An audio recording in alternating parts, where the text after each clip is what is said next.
মানুষ সৃষ্টির রহস্য কুরআনের আলোকে ১ মানুষকে বিশেষ উদ্দেশ্যে সৃষ্টি করা হয়েছে আরবি আয়াত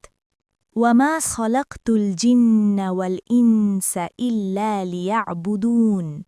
সূরা আয-যারিয়াত ৫৬ বাংলা অনুবাদ আমি জিন ও মানুষকে সৃষ্টি করেছি শুধু আমার ইবাদতের জন্য ব্যাখ্যা মানুষের সৃষ্টি কোনো খেলার ছলে নয়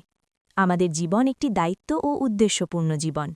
খাওয়া ঘুম কাজ সবকিছুর মূল লক্ষ্য হল আল্লাহর ইবাদত ও সন্তুষ্টি অর্জন ২ মানুষকে সর্বোত্তম আকৃতিতে সৃষ্টি করা হয়েছে আরবি আয়াত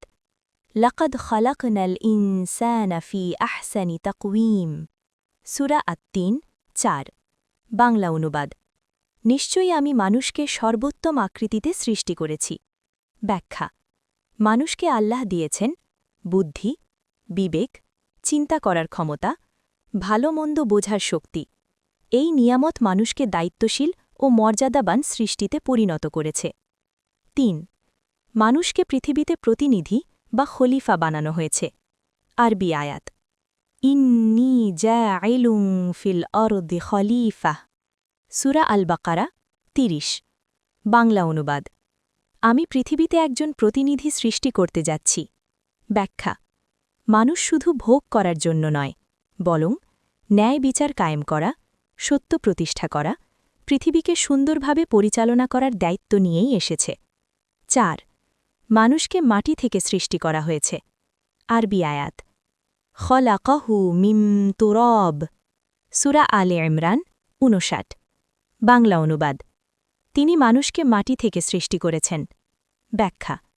এই আয়াত মানুষকে শেখায় অহংকার নয় বিনয় কারণ আমাদের সূচনা ছিল মাটি আর শেষেও মাটিতেই ফিরে যেতে হবে সারসংক্ষেপ ভিডিও এন্ডিংয়ের জন্য মানুষ সৃষ্টি হয়েছে ইবাদতের জন্য দায়িত্ব পালনের জন্য